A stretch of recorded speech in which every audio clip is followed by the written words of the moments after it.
Hello, everybody. Welcome to day one of the Local Lead Conversion Challenge. So what is the Local Lead Conversion Challenge? Some of you may be wondering. Well, this is for those who want to close more of their leads. And if you have any number of leads, whether that's from organic traffic or paid traffic, everybody wants to turn those leads into actual sales. That is the name of the game. But what I hear from so many business owners and marketers is that they simply do not have that ability. They don't know what's going wrong. They're not sure why their return on investment is not being produced from the ads that they're running, and they don't know where to go from here. So that's really what we're going to be focusing on in this 5-day challenge. So today is day one, and we are going to be covering the sales process. So the sales process is something that's crucial to converting your leads. The main reason is because if you're trying to force your leads into a process that's not necessarily good for them or isn't a good fit for the way that your audience likes to buy, that's a problem. There are great offers and great companies that will lose leads because they have this disjointed sales process. So this is the foundation of this 5-day challenge. The way that my 5-day challenges work, if you have not been a part of them before, is that each day we're going to cover a different topic. We are going to focus on one, maybe two different things that you need to understand and that you also need to implement to have a completed process or a much more clear and effective process by the end of the 5-day challenge. So if you're already here, I'm excited for you because it means you're on the ball and you're ready to take action on these things, but please do not lose momentum. So make sure that you have 5 p.m. Eastern Daylight Time. I guess I'm on right now because I am on the East Coast and we just had daylight savings time. I know not everybody has that. So it will be 5 p.m. Eastern Time, Monday through Friday. We'll be live for about 30 minutes. I am going to give you action steps to complete each day so that if you actually show up, listen to the content, and do the actions that we go through, you're going to be in a dramatically different place by the end of the day on Friday. What I don't want to happen is for you to watch these trainings and get a ton of information, but not take action on them. That is the biggest issue in the online education community, is that people are learning and they're learning and learning and learning, but they're never doing. And that is not the motto that we like to run by in my program or really in my business in general. We want to take action.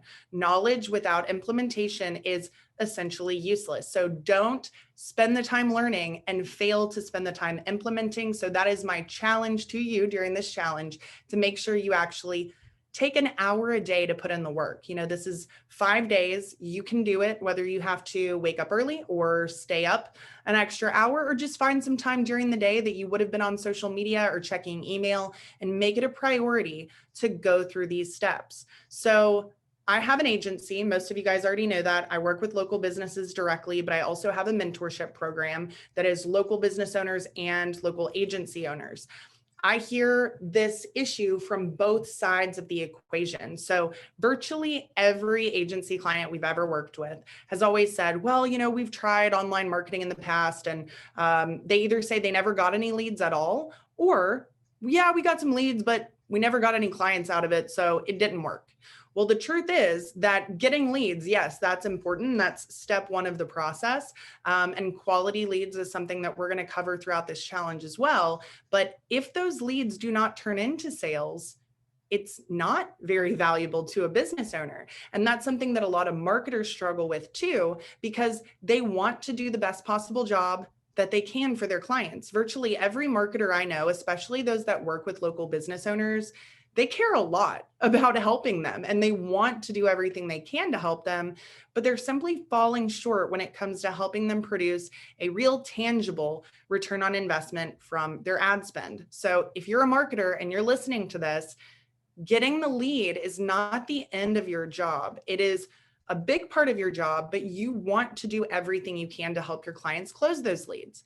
And if you are a local business owner and you're listening to this, I want you to understand that you have a role in closing these leads as well, and that there are certain things that the marketer simply cannot do for you. You have to be willing to do it for yourself and implement these things into your own business. If you have a broken process, somebody is going to do the best they can with your broken process, but they can't fix your process unless you're actually going to take their advice. Most marketers aren't even going to give that advice. They either don't know the advice to give or they don't want to step on any toes. But just understand that if you are working with a marketer or an agency, it's a collaboration between the two of you. And if you are a marketer, I want you to take more ownership of helping your clients close these leads. If you are a business owner that's doing the marketing yourself and you're not working with an agency and you have seen similar results, whether that's a lot of leads but no conversions, or maybe you're not even getting leads in general and you just want to close the few leads you are getting, which is going to be hugely beneficial no matter how many leads you currently have in the pipeline, then I really want you to take ownership of this as well. You're doing both jobs, but it's also not a bad thing because you're able to really fine tune the process from start to finish if you're the one that's handling this all around. So I do have a 5-day local lead generation challenge for those of you who maybe feel like you need the extra boost on actually producing more leads. That's the challenge that I do the most frequently. I don't know that we have one coming up, but if you want to check out my YouTube channel, I do have an entire 5-day local lead generation challenge and a playlist on my YouTube channel. So that'd be a good thing to check out. However, you do not need to be getting leads yet to implement the processes we're going to talk about today. And I would venture to say that doing this challenge first would be the most beneficial for you because you're already going to have the foundation in place to be able to monetize the leads you get from paid advertising. So I like to use this analogy a lot because it makes things a lot more clear. So let's say I'm a business owner and I'm not spending any money on paid advertising and I'm getting leads, but I'm not closing them. Well, I've missed out on some opportunity cost, but I actually haven't lost out in terms of money out of my pocket. Well, if I'm a business owner and I am spending thousands of dollars a month on advertising and I haven't closed any of those leads either, I'm not only missing out on the opportunity cost, I'm actually in a much worse position than I was in before because I have spent money out of my own pocket to pay for the advertising that's not producing sales. So the first thing you want to think about is, number one, don't be so scared of not producing an immediate return that you don't spend on your advertising. Again, this is for somebody who has not launched ads yet, but it is important. If you get this foundation right that we're going to learn in this 5-day challenge, you should feel so much more confident that you will get a return. So what I have found is that a lot of businesses that have really strong businesses, their sales process has never been considered. They've never asked themselves, is the way that I'm trying to get the sale, is that actually the best fit for my leads? And am I missing out on money because of it? So what I want everyone to do is really think about what your model is. It could be more of a one-time or less frequent high ticket style of business. It could be a lower ticket recurring revenue style. So high ticket, for example, that could be like a coaching program or a remodel. Both of those two totally different industries. And it's not that you may never purchase more than one thing from that coach. And it's not that you may never get more than one remodel, but it's a very less frequent purchase. And there's no guarantee that there will ever be a second purchase because some people may simply not need it. Low ticket recurring revenue, that could be something like a gym. That could be something like a dentist. There are a lot of different types of businesses that'll fall into those categories. You also could be service or bricks and mortar style. So maybe a restaurant, a retailer, something like that. So really understanding what is the business model that you actually have, because that will play a part in what your sales process needs to look like. The next question that we want to ask is, what is my business type? And It could be a mass market type of product. So again, I'll use gyms and I will use a dentist as an example, because it doesn't mean that everyone in the world is going to want to do those things, but it does mean that you have the opportunity to sell to virtually anyone. Everybody has teeth, and those that are losing their teeth, they need you in other ways. The gym, that's a great one for just about anyone. Again, doesn't mean you're going to sell to everyone, but it means you have the opportunity to sell to most people. Then maybe you have a luxury style of business. You have a very specific clientele. They have really clear parameters. If you're in the luxury market, your leads, they need to have enough money to actually buy from you. Otherwise, they're not going to close. The niche market, that could be low ticket or high ticket. It doesn't really matter, but it means that it's a very specific segment of the market that either has a certain need right at that moment, or maybe they have a certain interest, or they're a certain type of person that would need your product or service. So really understand the market that you're selling to. If your messaging or if your process is not in line with what that type of market needs or would expect, you're going to have an uphill battle. And that's not what we want. We don't want an uphill battle. We want something that gets easier and easier for this lead every step of the way so that they will actually close. I also want you to think about, where are most of your sales made? Are they made over the phone? Are they made in person? Are they made on Zoom? Where is that place where you tend to close most of your leads? I also want you to think about things that maybe you're not doing right now. So let's say you do most of your sales, you do those over the phone. However, your current sales process is directing people to get on a Zoom call, or maybe to meet you in person. Well, that's something we really want to think about. If most of your sales, or maybe like the easiest sales that you make, where is that place in which it's happening? This is often something that is really screwing up the conversion process. Sometimes businesses are asking someone for too much right off the bat. So I'll give you an example. We work with businesses in the laundry industry. So like laundry pickup and delivery, that's one industry that we work with out of, a lot of them. And sorry, I'm just noticing that this PDF, the lines have moved significantly. So I'll have to check on that. I might replace this document for you guys. So one of the businesses we work with is the laundry pickup and delivery business.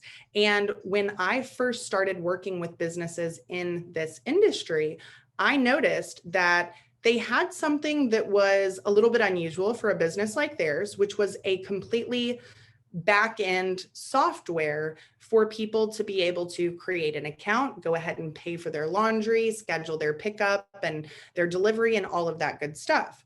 Well, yes, that is a cool thing to have, but they were sending their leads directly to that platform with no human communication and expecting them to simply sign up and buy and schedule all by themselves. And I'm not saying that that could never happen, because of course it could. The question is that going to be the best fit for most people? So one of the first things I mentioned to them when I was going through their process was, do you find that a lot of first-time customers are doing that by themselves? And they said no. So why is that what you are sending your leads to? Why is that what you're advertising? What is that? Why is that the next step that you're expecting people to take? If most new clients are not doing that on their own, you're asking too much of them too soon for several different reasons. So from a female perspective, this is something where you have to give your home address. This is somebody that's going to be literally coming to your home to pick up this laundry. Well, as a female, especially with kids, it's something you consider. Why are you going to give out your home address? Is this somebody that you're confident about? Do you know this company is reputable? Do you know this is not a scam? It's something that's just a bit more sensitive in terms of the type of information. And so expecting someone to even give that one piece of information without ever having spoken with anyone yet, that can be a real problem. The next thing was, these people don't understand the pricing of this business. And that is a totally different thing that we're going to talk about. But businesses in this industry, they're pricing by the pound, laundry by the pound. I think that's absolutely ridiculous, to be perfectly honest, because that is not how consumers understand it. It doesn't matter what's best for you as a business in terms of knowing your price per pound. If your consumers do not know how many pounds of laundry they have, if they have no visual representation in their mind of what that actually looks like, your pricing is going to be very confusing to them. And it's going to lead to either A, people not working with you, or B, having unhappy customers after the fact when they're actually charged for their laundry because they didn't realize how many pounds they actually had. They weren't sure what they were going to be being charged. So with that scenario, I can guarantee you they had a ton of people that were sent to that page that had questions first, but no one was there to answer them. They were expecting this lead who'd never worked with them before to just go through this by themselves. So these are the types of things I want you to think about. Am I sending our leads to the most logical next step? It doesn't matter if you're currently doing it. It doesn't matter if anybody else in your industry is currently doing it. This is about you and your business and your leads. So make sure that if you're not confident that that next step is the right one for your leads, that you reevaluate right away, because that's one of the biggest things that goes into your sales process. Because if you want to get a lead to turn into a sale, unless you're selling directly online, and I know some of you might be, I know a lot of businesses in the local space have transitioned to more direct online selling, which is fine. And there are certain products people are very comfortable to make online without a phone call, without a meeting, without a Zoom call, without messaging with somebody.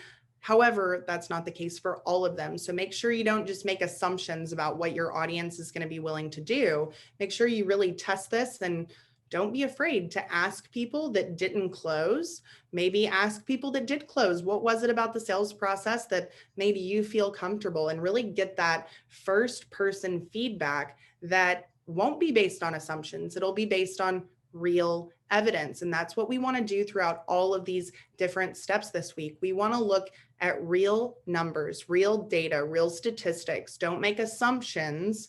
You want to let the data be your guide, because let's be honest, anytime we assume anybody, it's typically not correct, because we are just imposing our own beliefs on what we think somebody else is going to do. The same way that laundry business assumed their leads would be fine to schedule a brand new account, put in their credit card details, schedule that first pickup without ever speaking to someone. And it wasn't working for them at all.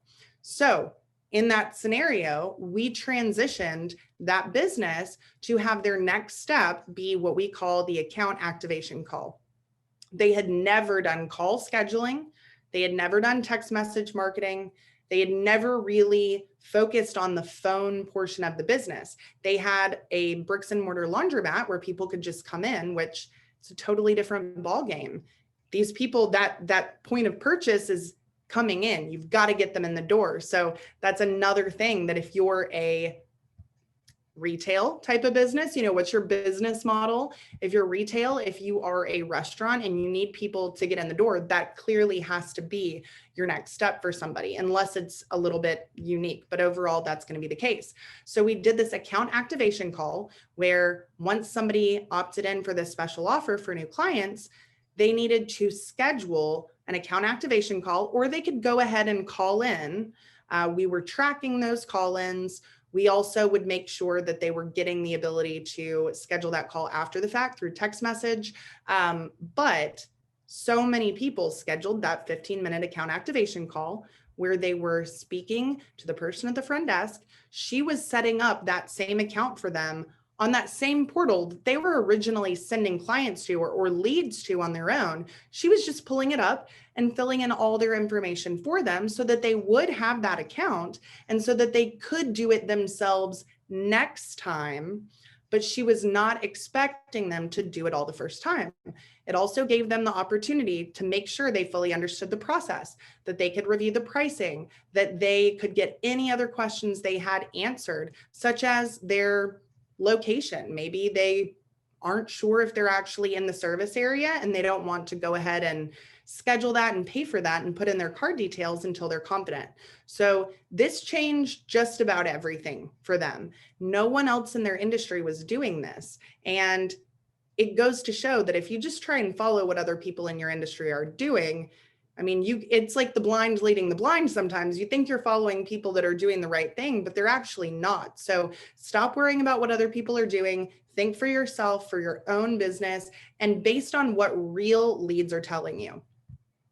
The next thing that you want to consider is the products and services you're actually focused on.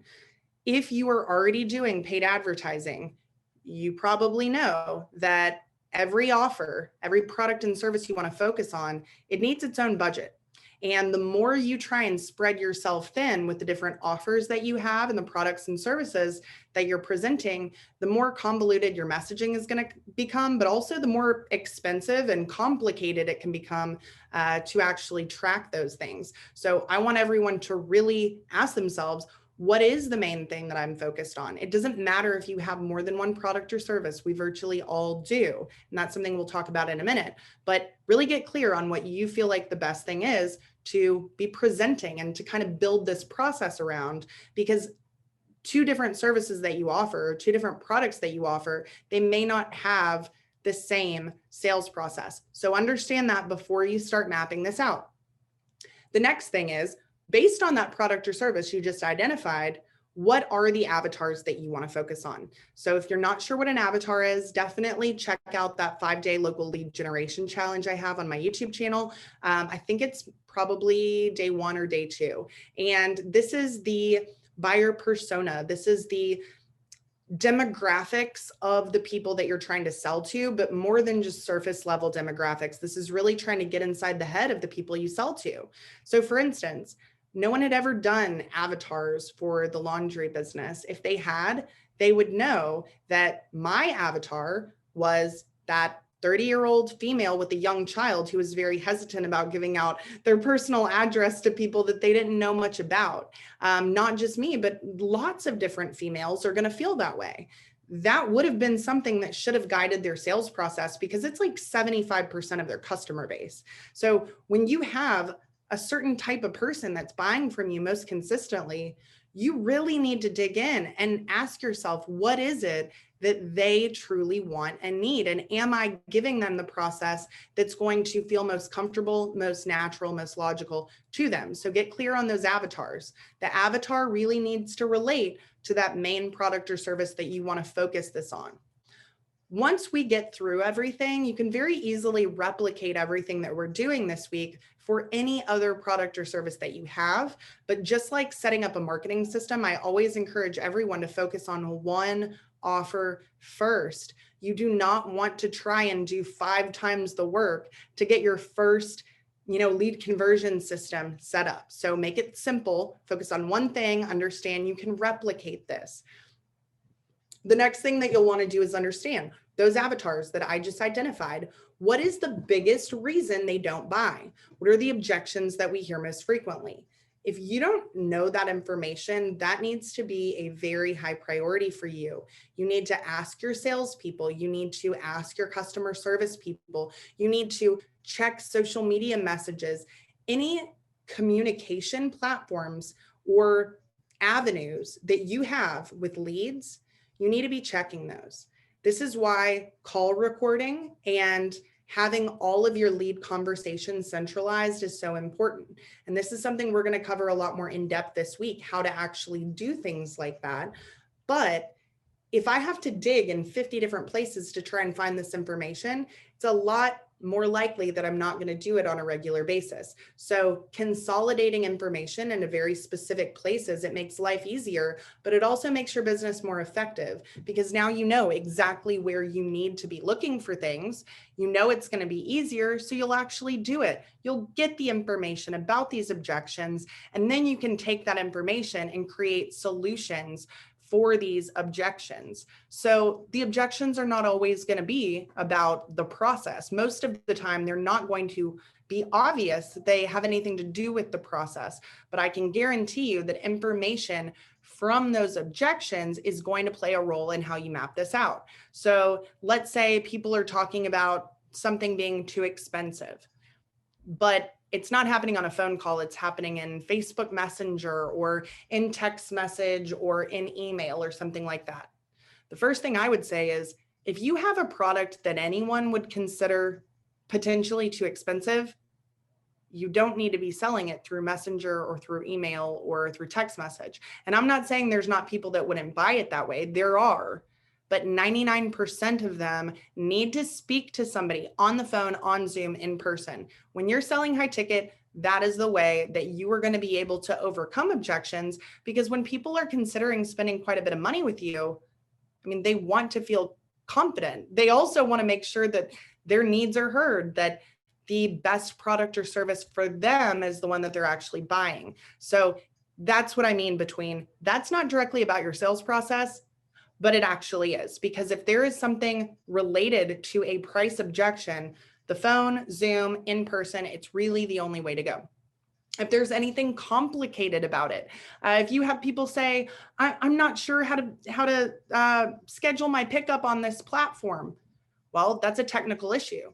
How do you avoid technical issues with first-time customers who, if they can't figure it out, they're just going to leave? You know, it's no skin off their back. They have not worked with you yet. They're just going to move on and forget about you. And that means that you need to have somebody there to help them with that technical issue, such as that new client account activation call that we talked about. So lots of different things could play into what your process might look like, but that's what I want you to be looking for. The next question is, what is a lead's first step when they're buying from me? Is there a natural first step for everyone to take? And there may not always be, depending on what it is you sell, but try and identify if there is a first step for most of your clients, such as an in-home estimate or a virtual consultation or an audit or something that pretty much everybody's going to need regardless of the product or service they end up buying. Where do most leads reach out for support? So again, looking back through all those channels, you want to see where your audience naturally reaches out, because if your audience is already doing those things, that means that it's probably a good channel to try and automate or work into the process if it's not already there. You may not have some of these channels, such as text message marketing, two-way text messaging. I know a lot of businesses aren't doing that, and that is one of the single most impactful things that you could add to your lead conversion system. But if you don't have that, you're not going to know that most leads would be reaching out through text because you don't offer it. If you don't have web chat on your website, that may also be something that you don't know about. You could dig into industry data for other people, but I can guarantee you, if you have traffic coming to your website, people will use the web chat. They will. And virtually any lead of any kind for any business, they're going to use text messaging. That's something we'll talk about a lot this week. And that's because everyone lives with their phone glued to their hand. They do not leave text messages just sitting unread for all of eternity on their phone. It doesn't mean they're going to respond, and it doesn't mean they're going to act on it, but it's almost a guarantee that if it's delivered, they're going to see it. That is critically important. But what I've also found is people will volunteer a lot more information through text message, so you can actually understand what they're looking for quite a bit better. Sometimes they will reach out with very nice comments about what your product or service has helped them with. And that's not typically something that everybody's going to intentionally go to email, try and find your support email or that default email and then try and send you a nice comment. Most people don't even think that business emails like that are really going to be read. However, if they already have your number in their phone through text messages, it's very easy for someone to just pull that up and text you something really nice. That could be the beginning of asking for a video testimonial or something that could help share their story, which is only going to increase your business. Social proof is another thing we're going to talk about this week, but we have got 4 more days after today. So lots of content. Hopefully you guys stick with me this week so that you can hear it all. The next thing is, do I have a value ladder for my products and services? We're going to cover that in just a second. And have I ever mapped out the customer journey? I want you to fill out these questions. Again, for whatever reason, this PDF, the lines are not correct, but ultimately you can just write them in wherever there's space for each question. And now we're going to take a look at the value ladder. So some of you guys may be very familiar with a value ladder, and some of you may have never heard the term before in your life. This is something that is very important for you as a business owner to truly understand, because this is how you can make more money from your existing clients or customers over time. Your entry point or free offer. So it says free / entry price point because it could be $0. This is going to be the lowest tier that gets someone into your ecosystem, so to speak. So this is really about your offers, okay? A gated content offer, that's what we would traditionally in the marketing field call a lead magnet. That is an offer. Just because it's free doesn't mean it's not an offer. You're still getting name, email, you could get phone number, different pieces of info. So this is the first subscribing step in a lot of ways. This 5-day challenge, this is free. It's hugely valuable, but it gets people to subscribe. It gets people to really learn what I can teach them and expose them to my teaching style and the content that we go through. And a ton of people decide that they want to work with me through these challenges. So that's a great example. So I want you to map out these different price points. And it's just like a ladder, you know, next tier up, next tier up. What are those price points? What are those products and services? You may look at this when you're done and say, well, they don't really seem to fit together very well. That's something you want to work on. You want to have offerings that allow people to ascend to the next step. And that's not to say that it's going to be high ticket. If you're a low ticket recurring revenue business, then it's probably not going to be high ticket. But let's kind of walk through this with a gym as an example. So that free or entry price point offer could be a 2-week free trial. I also have a student in one of my programs who works with gym, and their offer is, I think it's 3 months for $21. And they also get a free personal training session. So $21 would be this free / entry price point or offer. What is the next step? Well, the next step may be just the mid-range core offer. You may not have steps in between, but if you do, obviously there are spots available for you to fill those in. But the next step up is obviously going to be just the traditional gym membership. So $59 a month. We could just go ahead and plug that in, the mid-range / core offer. It's the core offer because it's the gym membership. That is the core of the business. It doesn't mean that's the highest price point they want to sell. It means that's fundamentally where most people are going to end up. You're going to have some people that do this and never go up. You're going to have some people that do this and never go up. Okay, but what do we have to add on to that? Personal training. So you could get somebody in ongoing personal training. That's obviously a step up from a gym membership. So that's going to be a next price point. Well, is there anything else you could do from there? There absolutely is. And that could be a week-long boot camp. That could be a fitness retreat. That could be some type of group class package that they could add on. That could be some type of camp for their kids. You know, there's a lot of different things that you could add in your gym. Lessons for different sports. It really obviously depends on what it is you do, but it could also be having a food package from your gym deli if you have one. So lots of ideas. I just want you to go through this and fill this out to the best of your ability. And if you want to post these in the Facebook group, I will absolutely give you my feedback. So I try and answer every single question that comes through these challenges. So don't hesitate to fill these out and share it with the group. Everybody's going through this challenge right now. So don't feel like anybody's going to judge you for not knowing what something is. Honestly, I can tell you, everybody just wants to help. I definitely want to help, and I don't expect you to know everything, which is why you're in this challenge. The next thing you want to take a look at is the value journey. So this is the digital marketer value journey worksheet. I've worked really closely with digital marketer, and this is my favorite template for the value journey. There are a lot of different ones you could find online. This is what I've always used, and this is what I like teaching with. So the aware stage, this is your very first stage, okay? Someone simply becomes aware of your business.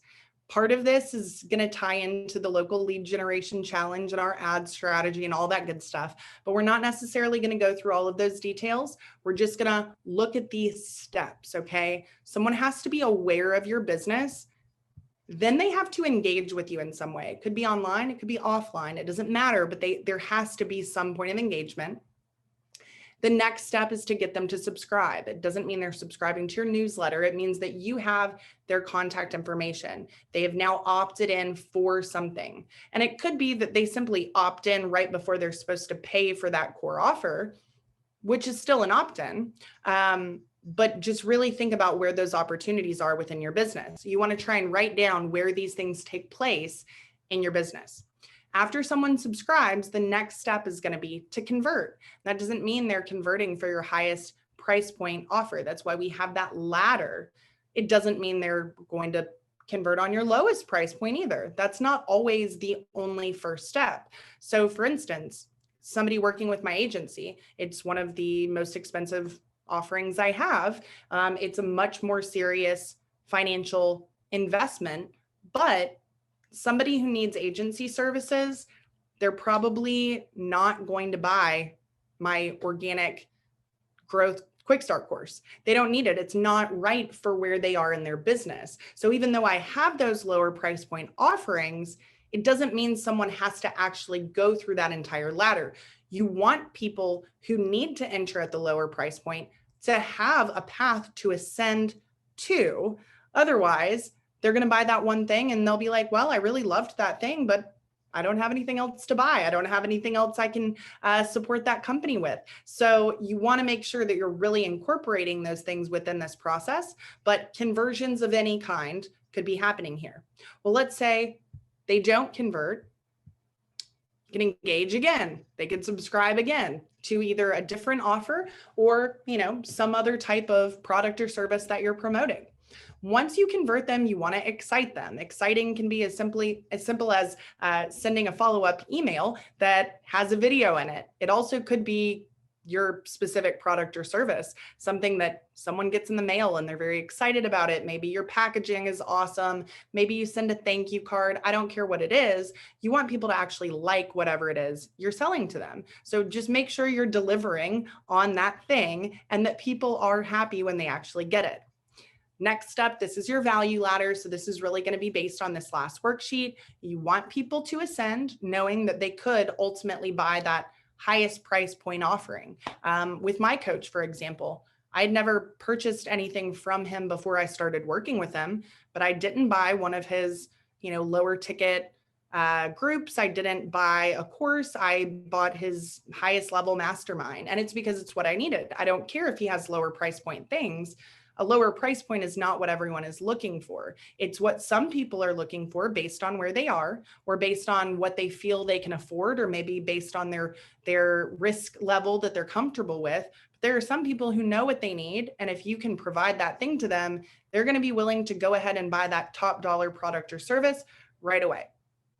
Now you want people to become an advocate for your business. So another example, I started working with my coach, love my coach. I've already referred 2 people into the mastermind program. That made him over $100,000 from me being an advocate. And I've only been working with him for a short time, but it's because I love his program and it's been great for me.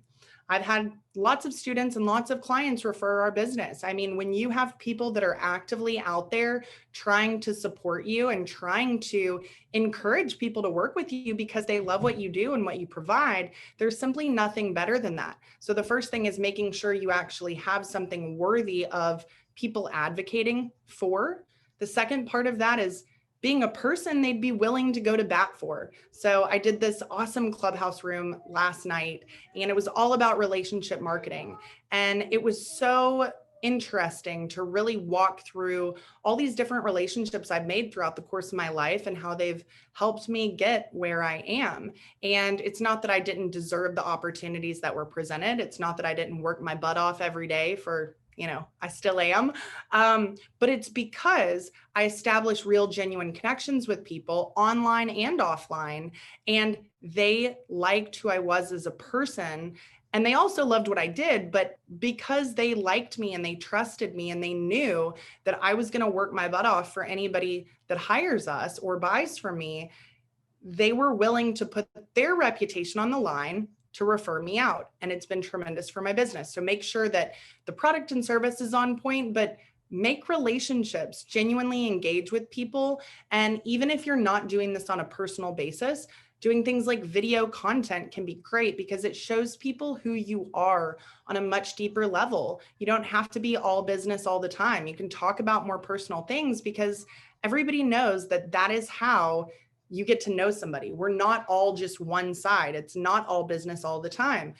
We have families, we have friends, we have hobbies, we have passions, we have interest. Those are parts of who we are. So don't be afraid to show that to people, and they will be more willing to advocate for you. And then finally, promotion. So you're really just kind of taking it all full circle. People are advocating, they're actually promoting your products and services, and you're making sales because of it. So this is the value journey. If you've never gone through this, I want you to do it. Make sure that you have something at every stage. If you don't, write down your ideas for what you need to implement. And again, if you want my feedback, feel free to screenshot it or download it and then upload it in the group on your post, whatever works best for you. I'd be happy to review that. So the final sheet that we are going to cover today is additional questions, okay? Core products and services, again, separate from what you previously filled out in terms of what you want to focus on. This is really all of those core products and services that could be kind of at that mid-range. Understanding what the best sellers are. A lot of times people are overlooking their best-selling products and they're never even offering them. Maybe their salespeople or the people engaging with the customers don't know anything about them. Maybe that would be a great promotion to start, especially if it's that entry point, that thing that most people are buying from you first. So dig into the data if you're not sure. What is the thing people buy from you the most? And it's not always the thing people buy from you first, and it's not always the thing you want to sell more of, which are the two next questions. Fill those out as well, but don't, again, make assumptions. We want to look back at the business data to give us the answers as much as possible. And if you don't have some of these, you can make educated guesses, but make sure you notate that this is an educated guess and that I'm going to come back when I have more data and I'm truly going to figure out what the real answer is. Okay, that's very, very important. Never just assume that you're right with these types of things, because most of the time you're not going to be, and it has tremendous impacts, negative impacts on your business. That thing people typically buy from you first, a lot of people, they're not promoting that either. So this is really something to get your wheels spinning about, what should I even be considering that I haven't been thinking about? We often can't see the forest for the trees in business. We get so bogged down in the day-to-day and the things right in front of our face, like trying to stay in business, trying to grow, trying to hire, train, whatever it is. But these are questions that are going to play a major role in your growth moving forward. Then figure out, do you want to sell more of something? Okay. Usually if you want to sell more of something, it's because you either have a surplus of inventory, which isn't always a good reason to make that your core offer. Okay. Just because you have a lot of it doesn't mean people really want it. And you could be fighting an uphill battle trying to sell that as your main thing. But maybe it's your highest margin product or service. So that's another question on here.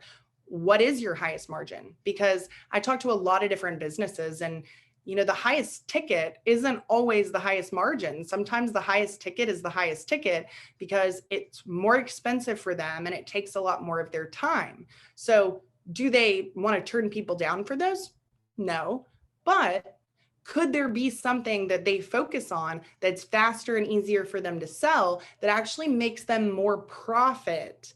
At the end of the day, the more profit you have, the more you can reinvest in your business. So stop trying to focus on just that thing that's most expensive, because if it's sucking your time and your resources, it may be the very worst thing you could be focusing on right now. And then also understanding, when do people typically buy from you? Is your business in any way seasonal? Are there different days of the week that people are buying more frequently? Again, look at data, look at your actual sales data, look at your social media engagement, all of these different things to understand, when is my audience most engaged with my business? A certain time of the year, certain time of the day, certain day of the week? Is it holidays? Are there triggering events in their life, such as they have a new baby, they get married, somebody buys a house, somebody gets a new job, they relocate, there's a death in the family? I mean, there's a million triggering life events. And a lot of times they're very much tied to what we buy. And if you've never really considered what those would be for your avatars, this is the perfect time to do that. And then again, listing your top 2 avatars after you've gone through this and you've said, okay, well, actually, this is the product and service that has the highest margin. And really, that is the first thing people buy from me. And it is my bestseller. So maybe I should focus on that. Okay, well, who's the avatar for that product and service? May not be the one you're focusing on right now, but really consider who those people might be. So thanks again for joining me. Really